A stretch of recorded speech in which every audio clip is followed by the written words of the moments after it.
Yun mga boss, magandang araw. Pasensya na kayo mga boss. Matagal na tayo hindi nakakapag-vlog dahil medyo busy rin. Tapos may inisikaso din kaya medyo matagal tayo hindi nakapag-vlog. Ngayon mga boss, meron tayong kinuha motor kanina.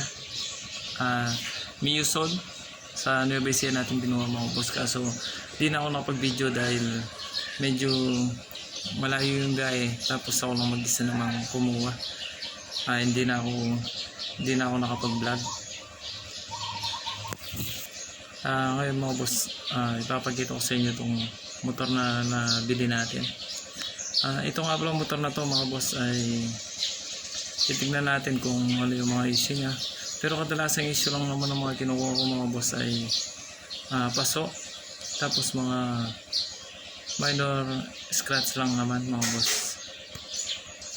Ay mga boss, ito yung motor na nakuha natin sa Nueva Ecija.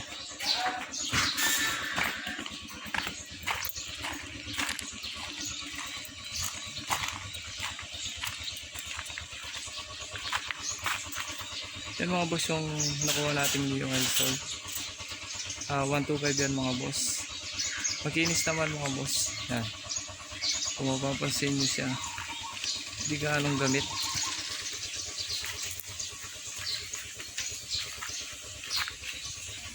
Minsan mga boss, kapag nagbibideo tayo may lumabas na batang makulit. Yan. Kapag pinapagkita ko sa inyo itong motor yan, yung anak ko yan mga boss. Ayan yung motor. Ito nga pala yung ano niya mga boss, yung mileage niya. Pero hindi nagana yung ano niya mga boss, yung speedometer dahil wala siyang cable. Tapos mga boss, yung engine niya okay naman kaso naka-tensioner siya. Pero goods naman mga boss, wala namang issue yan, tensioner lang naman yan. Ginawa lang nilang manual pero okay naman yung motor. Wala namang issue sa makina. Tinest drive din namin yan pero kaya okay naman. Tapos mga boss, yung papel okay naman din. Tapos yung plate niya mga boss, 2018 model pero wala pa yung plaka niya. Tapos mga boss, yung mga gulong niya yan, makakapal pa, quick tire. Tapos mga boss, stock pipe, analysis stock din naman yung motor. Yan, medyo may mga kulang lang na tornado pero okay lang yan. Tapos yung gulong mga boss sa harapan, yan okay lang din naman. Yan, tapos yung mga headlight wala namang basag.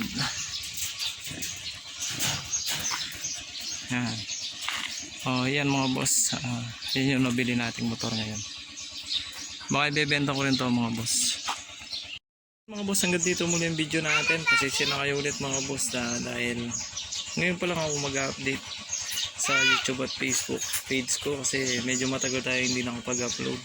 Pasensya na kayo mga boss, sana huwag kayo sumuporta dito sa YouTube at Facebook channel ko mga boss, at sana palagi nyo pa rin panoorin yung mga video ko. God bless sa inyo mga boss.